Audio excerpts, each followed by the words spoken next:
I'm here at Outlaws Boxing talking to boxing trainer Brandon Krause, and today he's going to teach us how to throw the left uppercut. Why is it so important, this punch? This punch is so important because it lies in your lead hand. You can throw it in such a variety of angles and distances that it's a weapon that at any point of the fight, pretty much at any range, can be a decisive, destructive factor, all right?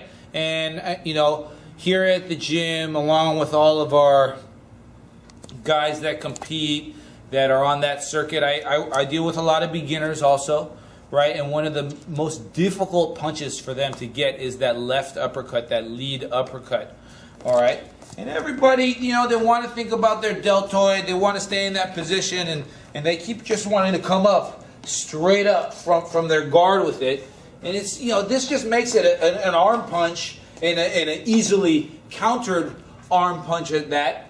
So what I like to tell guys is, you know, and it's a very versatile punch, as I'm saying. There's many different ways to throw it. That good lick with the left uppercut, you should think of it like your left hook, all right? And when I throw my left hook, I step in and I snap that left hip across and I rotate my front foot, ha! And the shot comes behind the hip, right? Boom!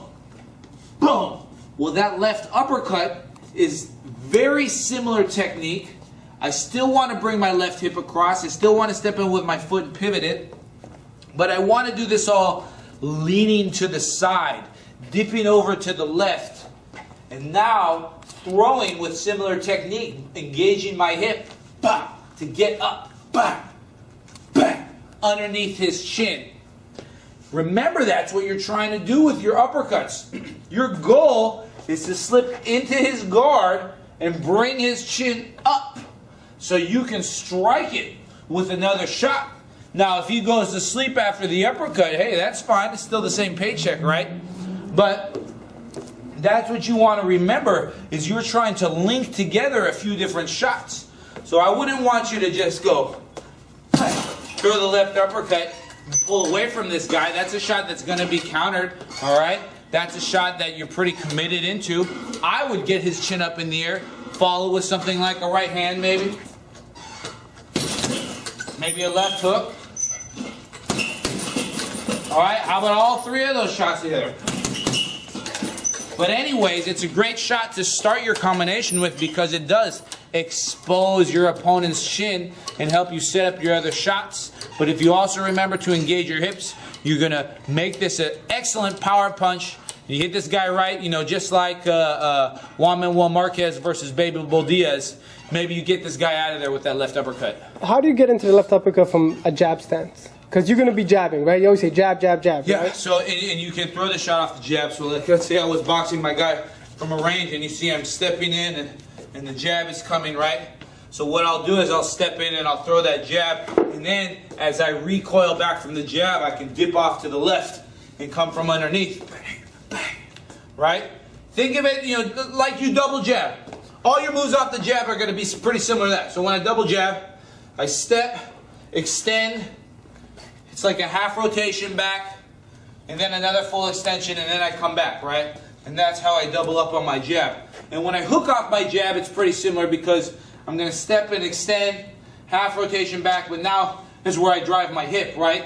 And that's how I can throw the hook off that same distance I got it. Well, the same thing is going to be true with this left uppercut.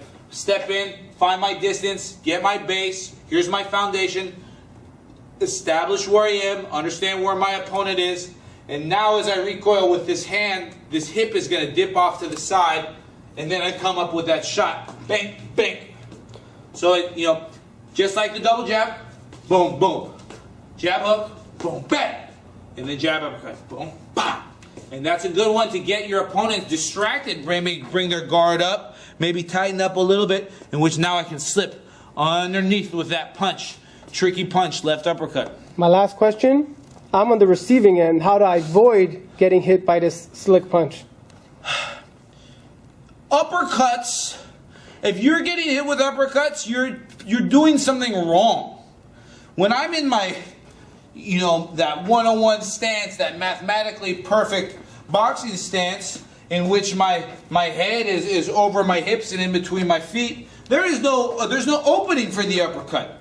My chin is not dragging out in front of me, right? I'm not leaning forward. I'm not dipping in. You're not squared up. And it's not until I square up a little bit. It's not until I lean forward. It's not until I overcommit something that I expose my chin for you to come underneath, all right? So what I would say is, engage this guy from your boxing stance, like you've been training, like you've been practicing, all right? If you start getting hit with these uppercuts, make the adjustment to take this opening away, all right? Now, the only thing I'll say is if you really want to engage a guy on the inside and land your own uppercuts, well, inevitably you're going to put yourself in the position to be hit with those shots. So in that circumstance, you wouldn't want to keep your head directly in the center of your opponent where they can just close their eyes and start throwing uppercuts, all right? You always, and this is pretty standard boxing knowledge, put your head off to the side to take away the opportunity for them to hit you with the uppercut.